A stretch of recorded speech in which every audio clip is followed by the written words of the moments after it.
Happy Friday morning, everyone. This is Lucas Shostrom, Executive Director at Minnesota Milk, and welcoming you to our first of a three-part webinar series with Compeer. Thank you to Matt Lang and Cassie Monger from Compeer for helping us out with this first one. And for the next two, as you tune in, we'll have details in the Minnesota Milk Minute and advertise it. But for the next two, it'll be more of a national audience. So this is kind of Minnesota-centric. If you're not from Minnesota, we will be kicking you. No, I'm just kidding. Everyone's welcome, but this will be Minnesota-centric. So if you're looking for more national information, please type in your questions and we'll do our best to answer them. Obviously, things have changed quite a bit this week, and the definition of survival might be a lot different from when we put this together, which was just a week and a half ago, or I should say the opportunities for survival are a lot different, and hopefully for most of us in a positive way. I'll wait about 30 seconds here and just kind of strum along as we're getting a lot of attendees joining and don't want a large percentage to miss. But for those of you who don't know, Minnesota Milk is a membership organization. We have members of all shape and size, dairy farms across the state, as well as associate memberships. And Compeer is one of our fine associate members. So thank you, Compeer, for your continued support and for teaming with us on this. And for those of you who are dairy farmers, our membership is just 1 penny per hundredweight.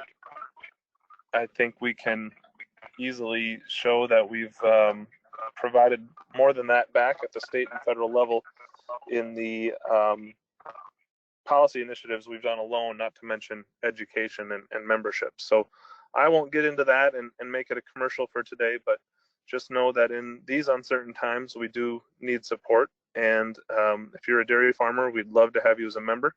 And for a penny per hundredweight, we think it's a pretty wise investment. And if you are a business, our associate memberships start as low as $100 and go up from there. So I'm going to briefly talk about the policy situation. When Cassie, Matt, and I put this together, I thought we would have a lot more detail. So I'm mostly going to be backward looking, and then I'll turn it over to those two.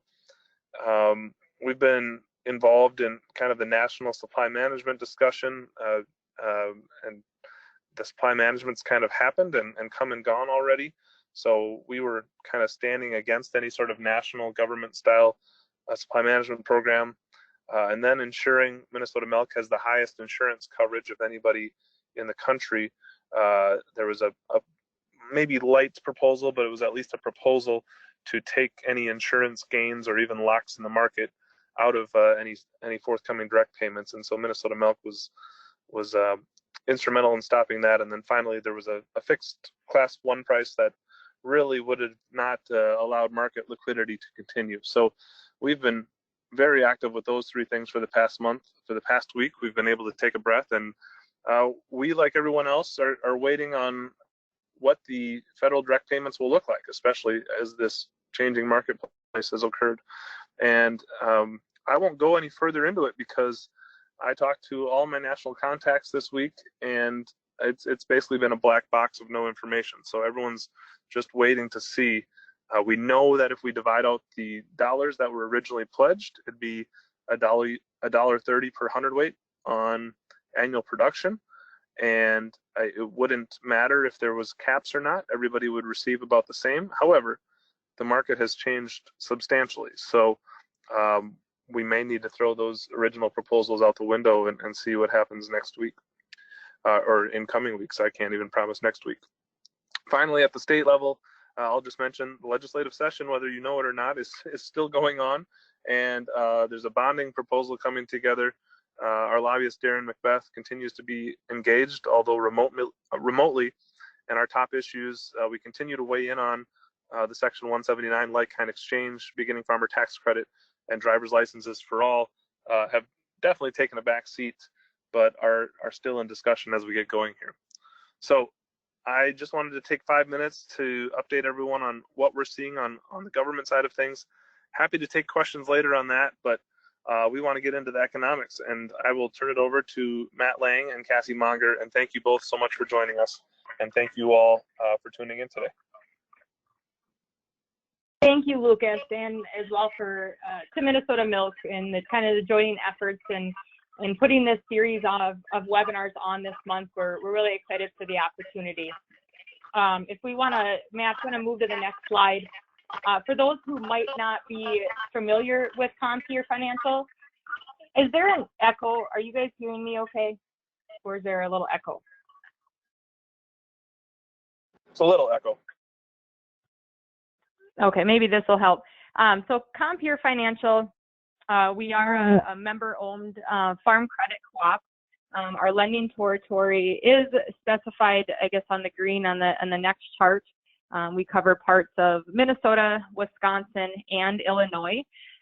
We also interact with our nearby farm credit organizations, and as well as our consulting team, which Matt is a part of, covers all of Minnesota, as well as a bigger footprint than our lending territory does cover.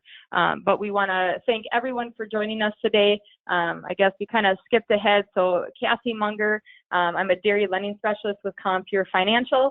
And then we have Matt Lang, who's a part of our dairy business consulting team. And we're really happy to have the opportunity to present today and thank everyone for joining us. It has been a wild ride these past few weeks, to say the least. We know today, things are changing very quickly. We've had to make a lot of changes and adjustments to what we are doing. From Compeer's standpoint, it's really great to see how well our producers have been managing through all of this, as we are all very intertwined in this industry, and it has been, extremely difficult to kind of anticipate the challenges that we have been faced with. But today, Matt and I hope to bring some valued information to you, as you're most likely having discussions on your farms, as we're all kind of feeling the effects of COVID-19 and how it has drastically changed what's happening not only in the dairy industry, but really in the world that we live in now. So we'll start to kind of highlight some strategies to manage cash flow. It's always been a key driver. All producers will be working through kind of their own sets of challenges, and most likely will have some effect on their cash flow in the near short term. Some ideas how to increase on-farm efficiencies, just like always, continue to find those ways to be more efficient, and hoping we can kind of highlight some areas that maybe you have already identified on your farm, and give you some ideas to make those adjustments, as well as to how to best navigate production cutbacks.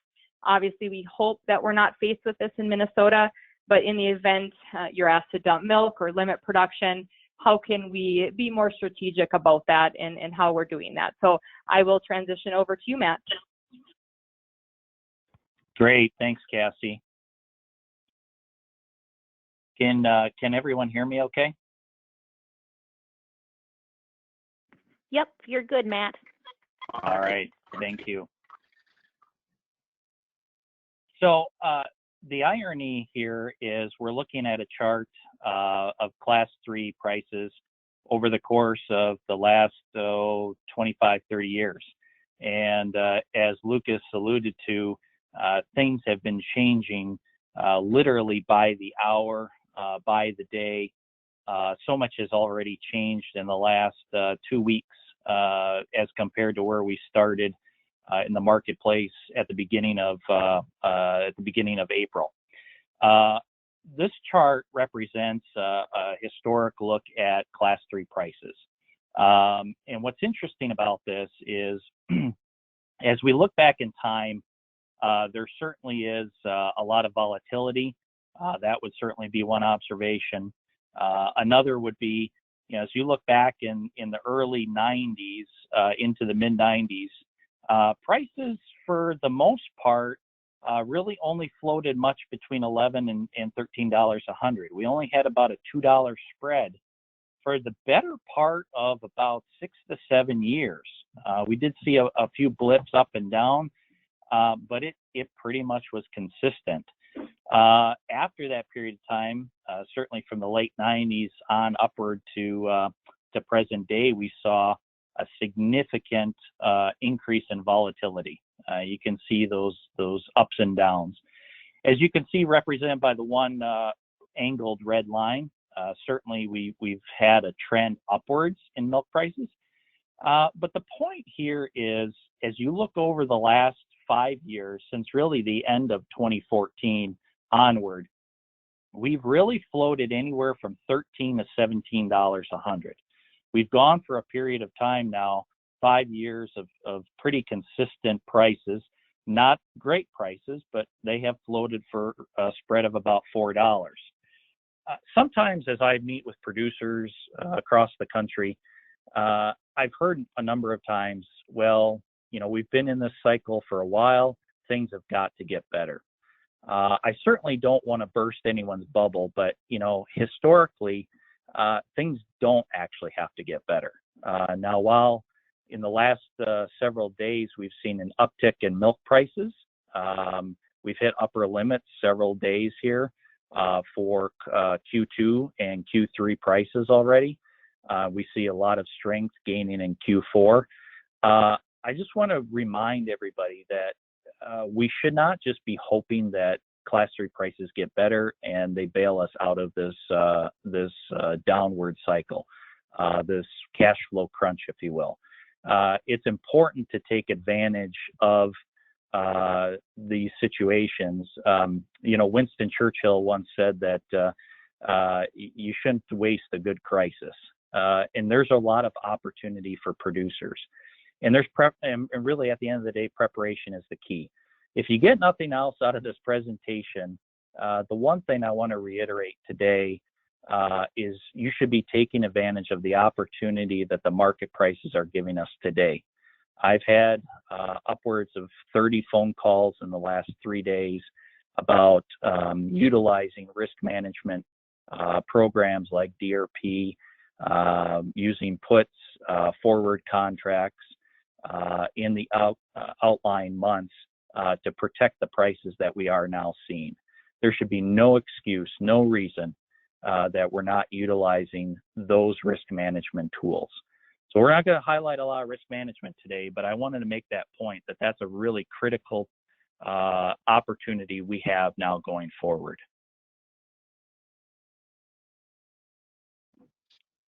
So as we progress here and we look at the remaining slides, we can see, look at how much has already changed in a short period of time.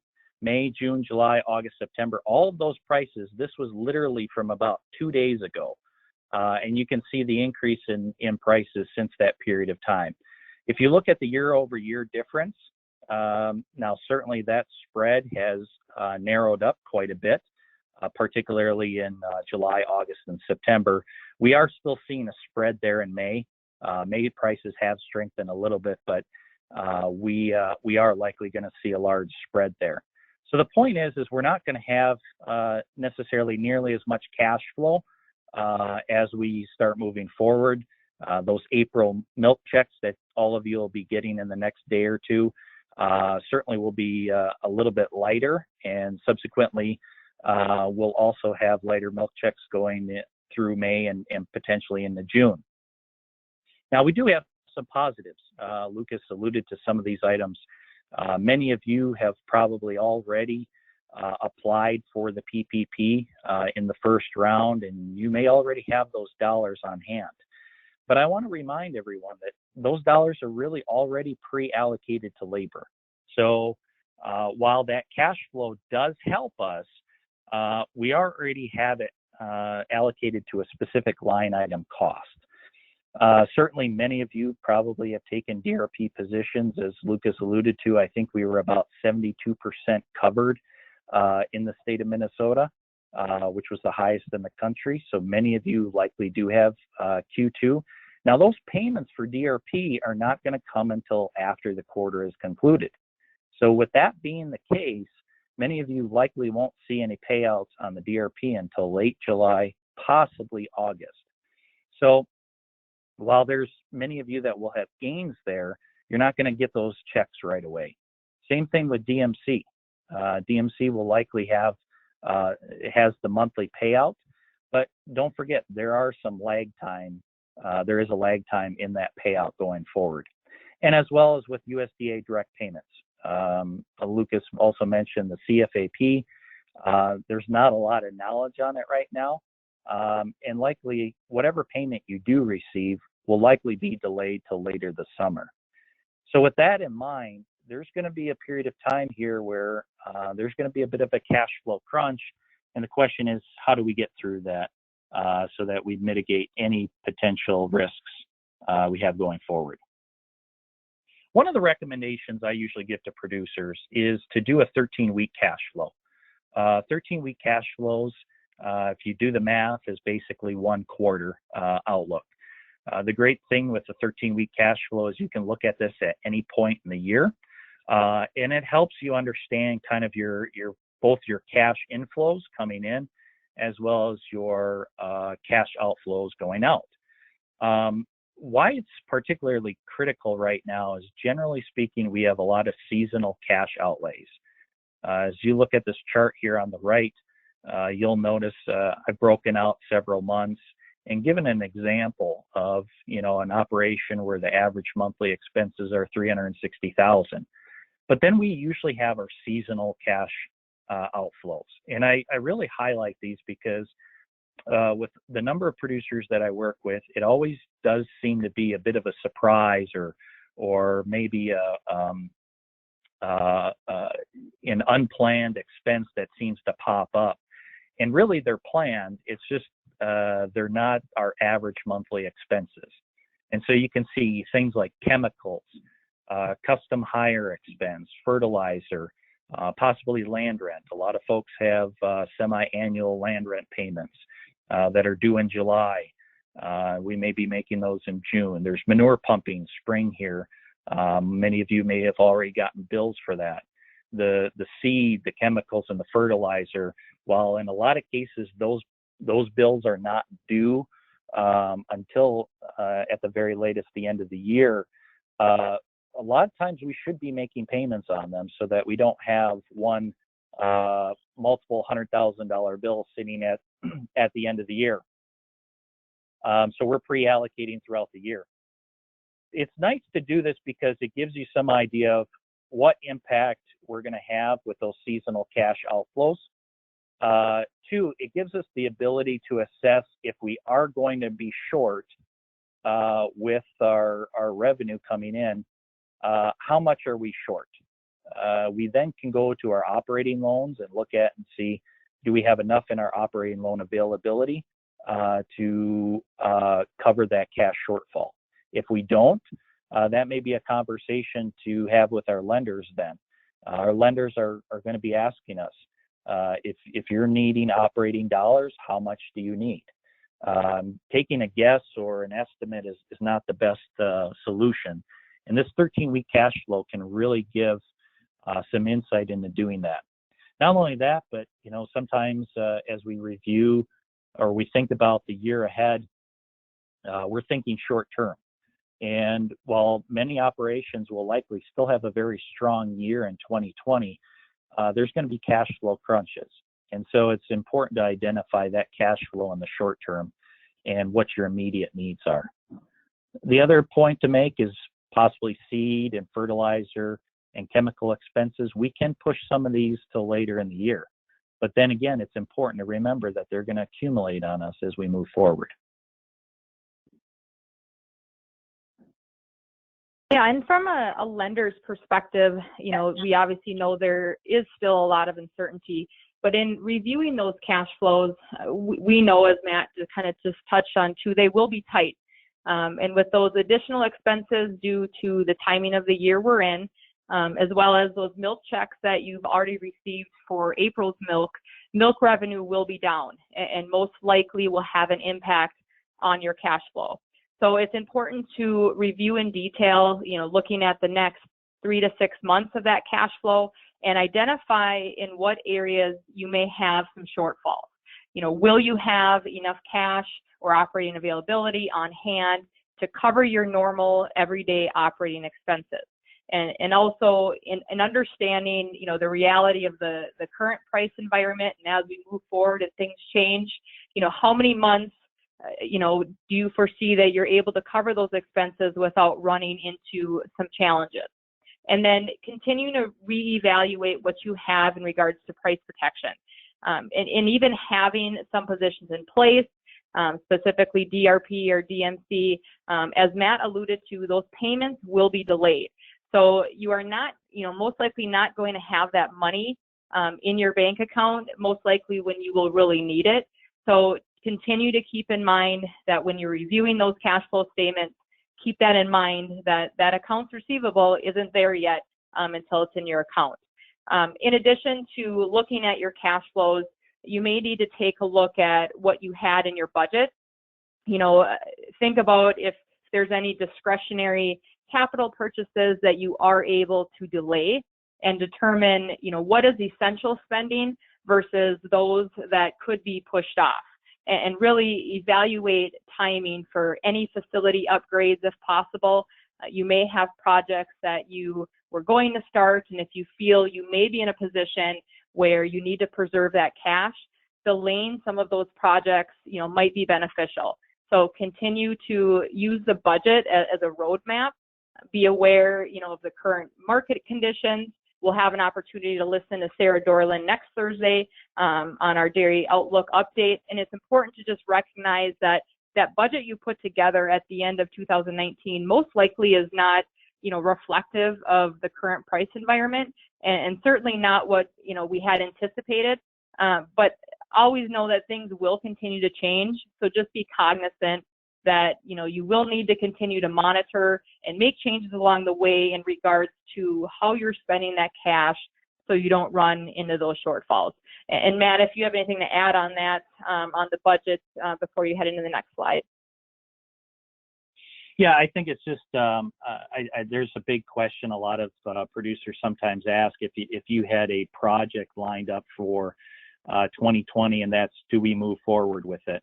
I think there's two schools of thought. One is, long-term decisions shouldn't necessarily be impacted by short-term circumstances. And the second thought is as well, things drastically have changed in such a short period of time, and with the volatility and uncertainty, maybe it's better to just hold off. Both schools of thought are right. And they have to, as producers, you have to assess which is most appropriate for your operation, and that depends on the project that you're in. It also depends on where your balance sheet is at, how much leverage you can handle. Also matters what you have for risk management. There's a number of operations that have protected themselves extremely well this year and are moving forward with their projects. So you just have to assess those situations independent of where your operation is at. Kind of continuing with that. Oh, go ahead. Matt and Cassie, there's one question. Why only a 13-week cash flow versus 1 year? Yeah, certainly when we do annual budgets, you can do a full year cash flow. I'll tell you, I've done about 45 budgets this year, and probably all those budgets that I did are effectively not null and void, but they've drastically changed so much. So it is good to do an annual cash flow. You can do 12 months. But the benefit of the 13-week cash flow is it's looking at specifically 1 quarter worth of time. And it's very focused on some of those seasonal cash outlays. And it allows you to change. If over the next 13 weeks, you can't handle those seasonal cash outlays like the seed and fertilizer that you thought or that you had planned on in your original budget, well, then when you're doing your 13-week cash flow going into third quarter, you'll know that, hey, I've got a budget in that I've got to take care of the seed. I've got to take care of these chemical expenses. They might not have been there in your original budget, but they'll have to show up in your 13-week cash flow. So typically that sometimes lenders will also ask for a 13-week cash flow, especially if they're looking at some short-term operating dollars. So that's typically why we look at a 13-week. It's just part of a larger focus on an annual budget. Thank you. Yeah, you bet. Great question. So some other items of discussion here in terms of helping mitigate cash flow. Inventory management is certainly something that we're looking at. If you've been in the Midwest the last couple of years, having a surplus of feed has not always been the case. Although, Minnesota has fared pretty well as compared to the rest of the Midwest in terms of crop yields and feed availability. We do spend a good bit of time working with producers right now to assess, what do we have as far as inventory management. Most of the time we're looking at 2 to 3 months of carryover on haylage and about that same, maybe a little bit more on corn silage. I think it's really important to try to utilize as much of that inventory forage as possible to mitigate some of those cash outlays and purchase commodities. I will say this, though. I think it's important that we assess certainly the income over feed cost and value of our quality of our forages. If the forages you put up or the feed that you put up, has been compromised as far as quality, possibly a different direction may need to go. You may need to go. So, for example, I had a producer who had quite a bit of high moisture corn. We're seeing depressed fat levels in the production now. We've had some problems with that high moisture corn. We're not excited about going out and buying corn. But when we assessed our options and looked at the payback, we actually decided that we're going to go forward purchasing some corn. It's low price right now. We're going to include that in the diet. And we're going to still use high moisture corn, but we're going to try to focus it more on the dry cows and the heifers. So we'll still use the inventory. It may take a little bit longer, but there was a decision where, okay, we're going to be putting more cash out than what we had planned on. But when we looked at the net payback in terms of improved performance, that more than offset it. So I think it's really important now, especially with the volatility we've seen in fat prices. Federal order fat prices have really dropped off. So producers should be evaluating their diets and inventory with nutritionists to make the right decisions moving forward. Futures market. I've had a couple of producers that had some put positions, did some fence positions for 2020 and did that in 2019. I had one dairy that had about $1.5 million of unrealized gains in their positions in the second half of the year. They realized some of those profits about a week ago. They took the positions, they executed on them, and they took their gains. Now, hindsight, that was a brilliant move because they were able to realize those gains, and we've seen an increase in the Class 3 price. The importance in doing that, if you have those futures positions, is to make sure that you understand where your cost of production is. But for some dairies who have had robust risk management, they've been able to take profits in the second half of the year and bring them in and realize those gains in this time of the year. And that's one of the benefits of using some various risk management tools that are out there. One of the other final pieces too, before we talk more from a lender's perspective, is your vendors.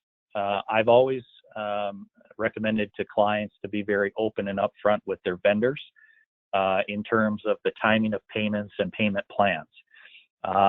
In a number of cases over the last 5 years with mitigated margins, my recommendations are, if you can only send $3,000 against $200,000 feed payable, do it. The frequency of keeping up with your payments is just as important as the dollar amount that you send to those vendors. Be open. I had a producer who went through a small project, but had to do it out of cash flow. Prices turned, and he was unable to keep up with prices or keep up with his vendors, and needed to finish the project. He contacted his vendors, said, if I can do a payment plan going forward, I should have the bill current by the start of the year. And they were happy to do that. A lot of vendors, if they understand what your plan is, they're open to it. In some cases, they may charge some interest, but that may be a small price to pay to help you manage the cash flow in the short term. Cassie, you want to give a little bit of insight from a lender's perspective? Yeah, and just to piggyback too on what Matt talked about with vendor communication, being transparent is really important, and it's equally important to understand that they also have cash flow needs. So keeping those lines of communication open, is super important. And as far as a lender perspective and communicating, with your lender, you may need to review with your lender the terms of your obligations and loans. Explore what flexibilities you may have in your finance agreement. Ask what options you might have on payment deferrals. Once you have kind of gone through your cash flow and you've identified what cash shortfalls you might have or might see for the next few months, determine if just deferring maybe principal only on your term loans would be enough to give you that extra cash to cover those expenses.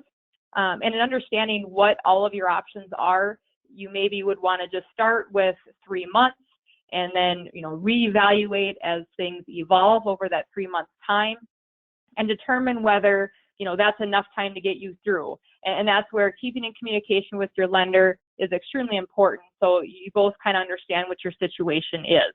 And assessing your working capital, Matt already kind of talked a little bit on managing inventory, as that's a large component in that, and just kind of knowing what your evaluating what your options might be there, as well as continuing to manage your cash, manage those accounts receivable, know when that revenue will be coming in or when that, is to be collected. And again, your accounts payable, as Matt touched on, the timing of those payments, making some payment is better than no payment, and just being consistent with that. And then, not to forget to check on your availability on any operating loans you might have, borrowing-based loans, or any revolving line of credit. Be sure you know what you may need and what's available to you to help with those cash flow needs as well. And then as well as taking advantage of the low interest rate environment we're in. Both short-term and long-term fixed rates have dropped significantly. There may be some opportunities to reset or convert those fixed rates. You can even ask if looking at a rebalance or a restructure of debt makes financial sense in your situation, or even asking the questions of doing some consolidating. If you have several loans out there, maybe you can consolidate on a lower fixed rate. All of those options will help to preserve that cash and continue to lower interest expense really over the next several years. And then let's not forget cost of production. In any business, knowing your costs has always been important. But in today's world of tight margins and even tighter margins today, it's imperative to know and manage your costs, as it is a really essential part of running a profitable operation. So Matt, if you want to kind of go more into detail on that. Yeah, you bet. So as we look at cost of production, our Compeer Dairy Consulting Group works with about 75 dairies annually each year, where we're collecting data on their operation and on a quarterly basis, and then feeding it into our benchmarking model. There's roughly about 70,000 cows in our 2019 benchmark. These are fairly hot off the press, if you will, costs that we're looking at across our operations. All of our cost of production is based on an accrual basis. So it's not just cash. Now, while we've highlighted a lot of cash, and the focus certainly has been on cash here today, it's still important to look at overall cost of production. As we look over the feed cost, our number one cost driver from 2018 to 2019, part of the major increase there has been forages. As you know, hay prices have increased significantly. From 2018 to 2019, we were valuing haylage last year at $102 a ton at 40% dry matter. That puts it at about $255 a ton dry hay basis. So, those are market value prices, and they're fairly realistic. Additionally, we did see an uptick in protein prices and some commodities throughout the year. But as you're sitting here right now and looking at feed costs specifically, there are opportunities out there to contract some feed prices. I've had a number of conversations related to soybean meal, canola meal, corn gluten, cottonseed, and I have producers that are contracted on various commodities at various levels. But there are a number of producers who have contracts on some of those feed additives and those commodities all the way out to June of next year. They've evaluated where their cost of production is, where their milk production is at, and have kind of looked at the historical average on their commodity inputs. And they see that those are right in line, and they're going to protect it. That's what you see in that top 25%. About $9.12 was their feed cost. Not much difference there. Generally, what you see in the top 25% is higher component levels. They're attaining over 6 pounds of combined fat and protein per cow per day. Matt, Top 20. Oh, go ahead. Sorry, Matt. Do you have we got another question. Do you have a target value? Obviously, we see the top 25%, but question came in, do you have a target value for labor per hundredweight and capital per hundredweight? Yeah, so labor, I'll give you some insight on labor. So generally, we see about $2.90 to $3 a hundredweight for hired labor expense. The remaining difference is owner draws. So in labor expense, we have wages, workman's comp insurance, taxes, any other benefits that employees are getting, health insurance if some of the employees are getting that. So that's what goes all into that employee expense. Ironically, hired labor expense across our benchmark has not changed much really over the last 5 years. Owner draws, it's interesting, in 16 and 18 averaged, as well as in 19 averaged about 34 to 35 cents a hundred. Generally, when years are tougher, owners pay themselves less. So I wouldn't say that I necessarily have a guide in terms of what hired prices are. Some of the larger dairy operations that have, say, rotary parlors, certainly have some labor efficiency, as do operations that are maybe 75 to 100 cows, because there isn't as much hired labor.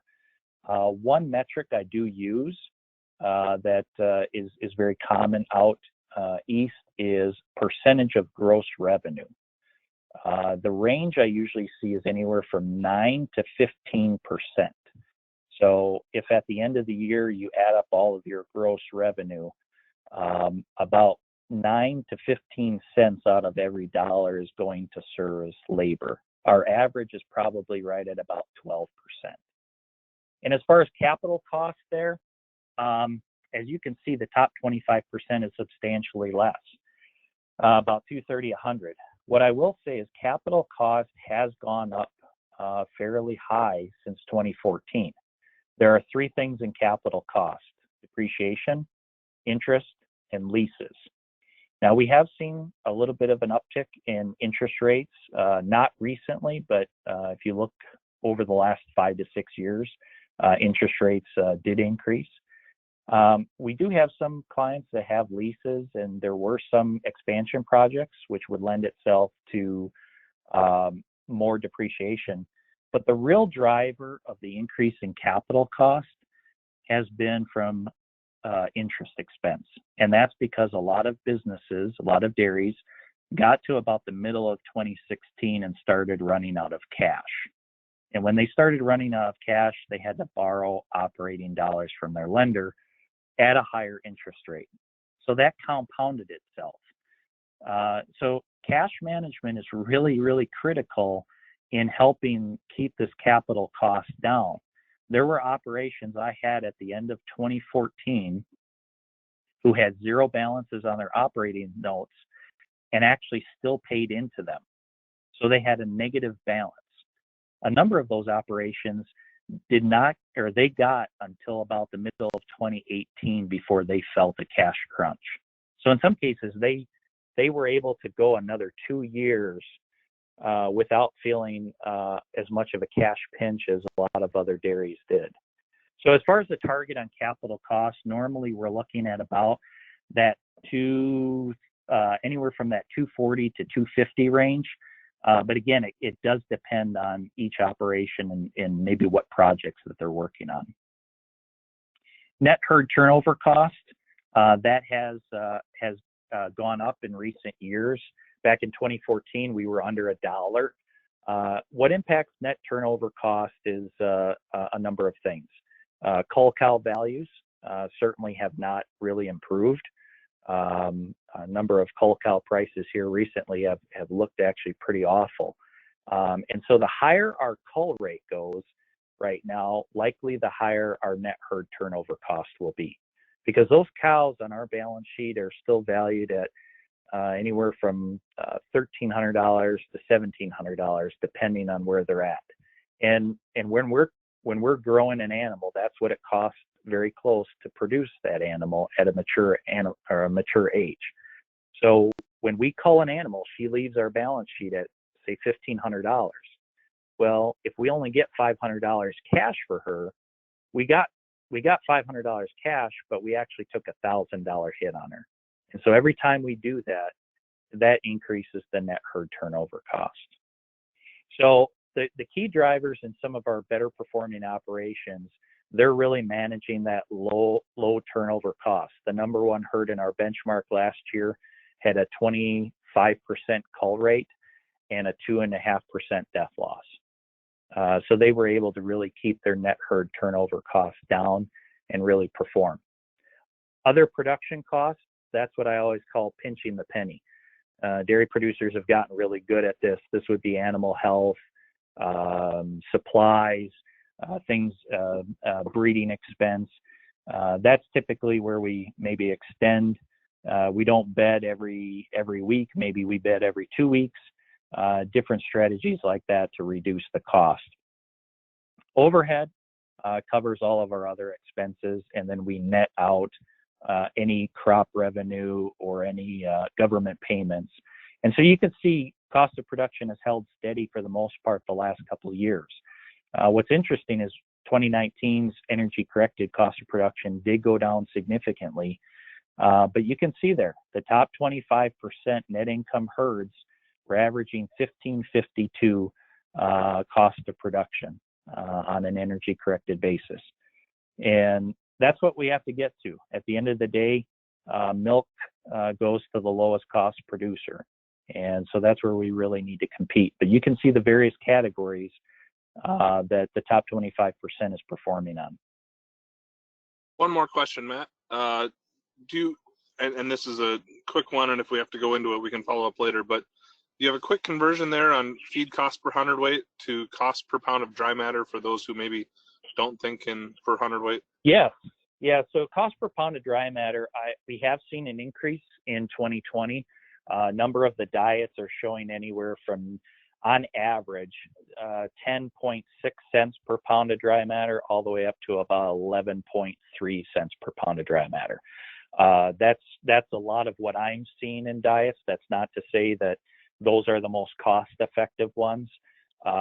Again, I always come back to income over feed costs, because there's operations that spend 12 cents per pound of dry matter, and their income over feed cost is just as good as those who are spending maybe 9.5 cents per pound of dry matter.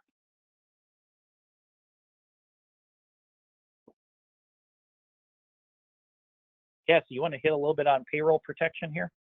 Yeah, just quickly, Matt just kind of talked about, where kind of labor per hundredweight is on most dairies. And so this is where the PPP program has really been really impactful.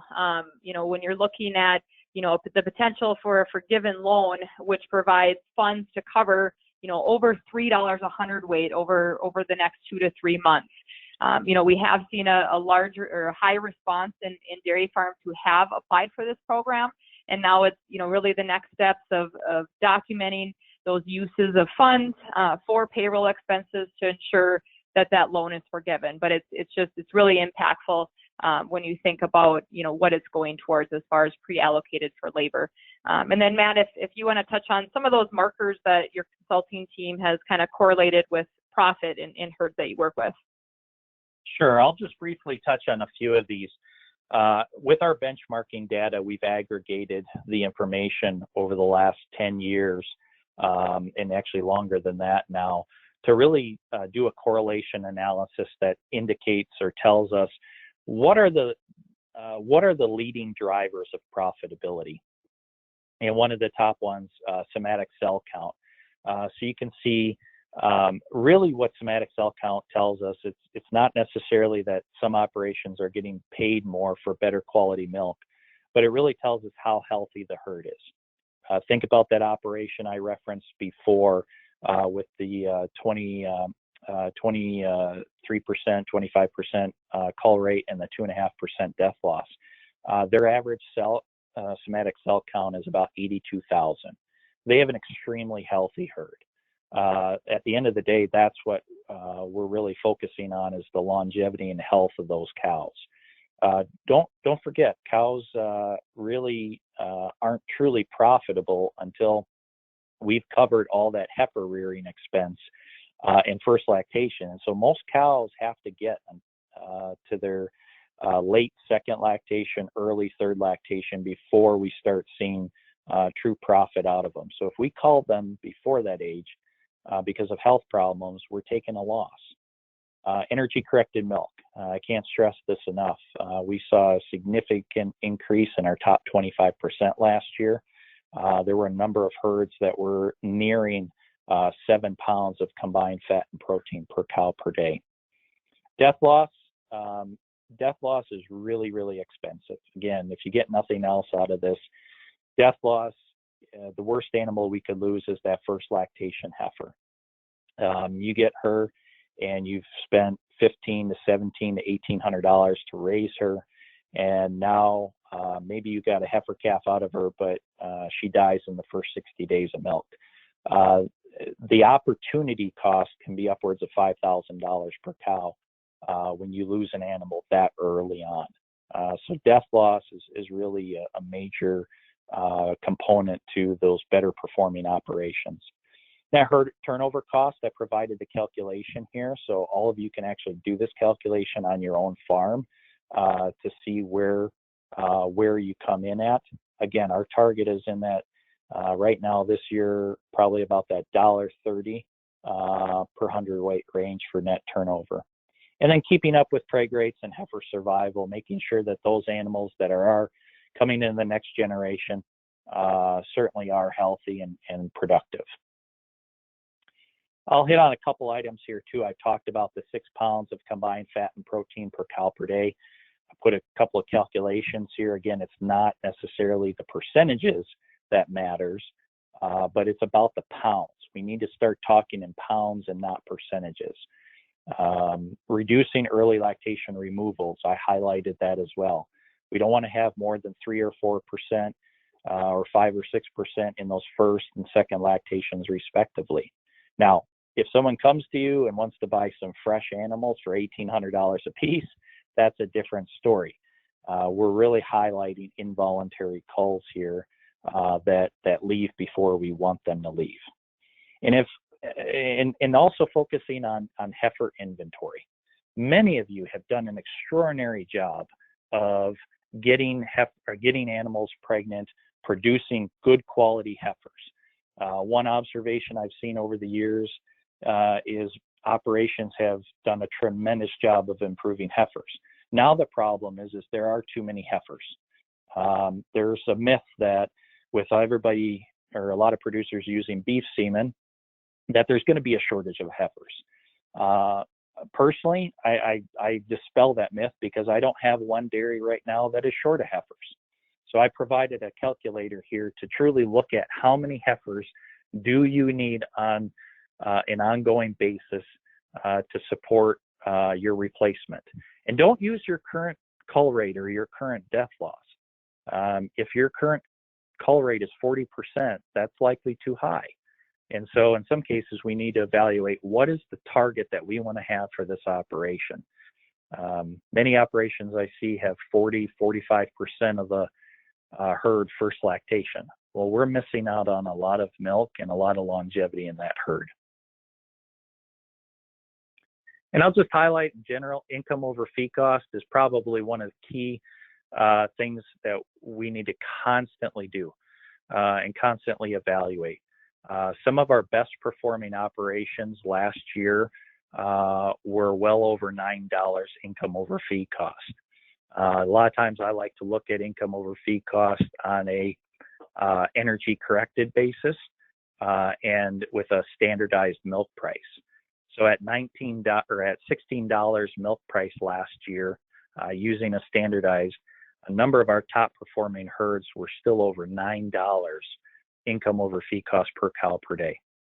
A number of operations have really focused on making sure that it's the basics.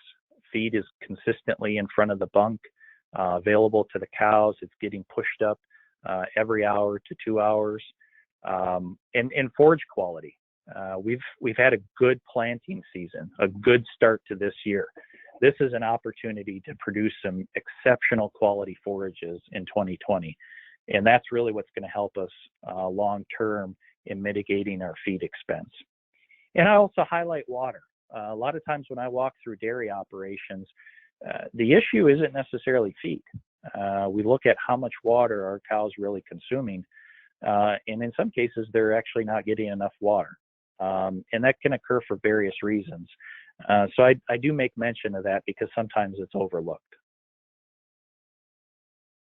And I'm just going to briefly touch on some of the reasons or some of the options that producers have. In Wisconsin, I'm based in Wisconsin, and there have been a number of processors that have required various production cuts anywhere from 5% upwards of 20% in the last month. Now, hopefully this doesn't come to pass for producers in Minnesota, but I think it's important to note if it certainly does, there are strategies that you can take. Initially, we tried to look at all the low-hanging fruit. How many DNBs do we have in the herd? Maybe she's giving 90 pounds, 95 pounds. Obviously, she's not pregnant. She's out there 400 or 500 days in milk. We're not going to get her pregnant. She likely needs to go down the road. She will at some point in time anyways. Historically problematic cows that have had some mastitis in the past, cows that have had other health issues, maybe poor transitioning. Those were the low-hanging fruit that we started with. We followed that up with extending dry cow periods. Normally, we don't like to recommend much more than 70, 75 days.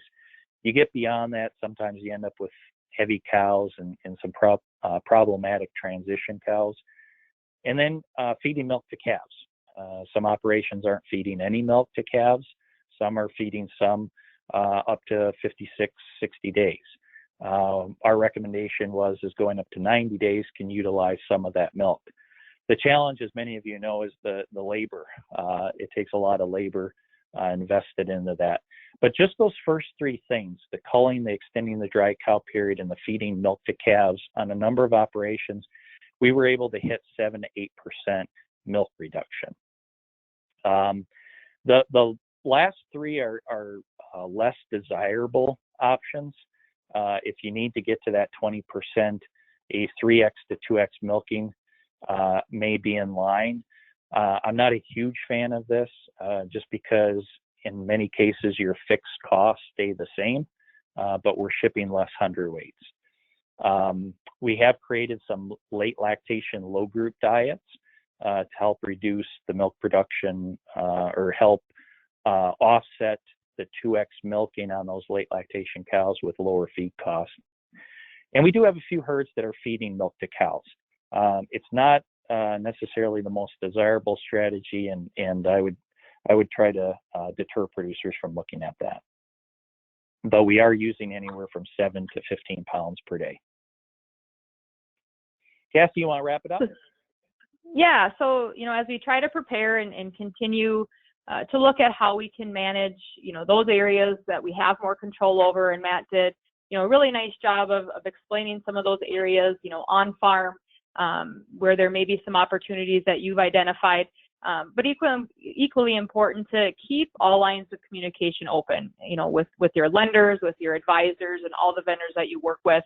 It's important in retaining that confidence from them, and also that continued, support, as you all kind of have the common goals in mind. And it's just important to keep that line of communication open and recognize that everyone's individual financial situation is different. There's no one-size-fits-all scenario. We all have unique operations, and as the climate continues to evolve, it's important to evaluate your own circumstances with your advisors and lenders. When we have these sharp and completely unexpected decline in milk prices, it does, reinforce the need for risk management as we move forward. And rather than focusing on those opportunities that we've missed, we need to just continue to set targets and be ready to use DRP and other hedging tools for later this year and into 2021. We remain optimistic, but we can't always anticipate how the market will continue to respond. And as Matt mentioned in the beginning, is waiting for the price to get better the best strategy. I do know that when recovery begins, and we are seeing a little bit of some price recovery happening right now, we need to take this opportunity to protect against, more potential setbacks. We have no crystal ball to determine, whether we will, ever see a price environment without the volatility that we have today and have seen in the past. So with that, I think it's a good segue into our next two webinars that we'll be doing next week with Sarah Dorland giving a dairy outlook update. And then the following Friday, May 29th, we'll wrap up the series talking more about risk management as well as DRP, and kind of highlight our DRP analyzer tool that we do have access as well for our clients. Matt, if you have anything to add in wrapping up, otherwise we can hand it over to Jenna or Lucas. No, I'm good. Thanks, Cassie.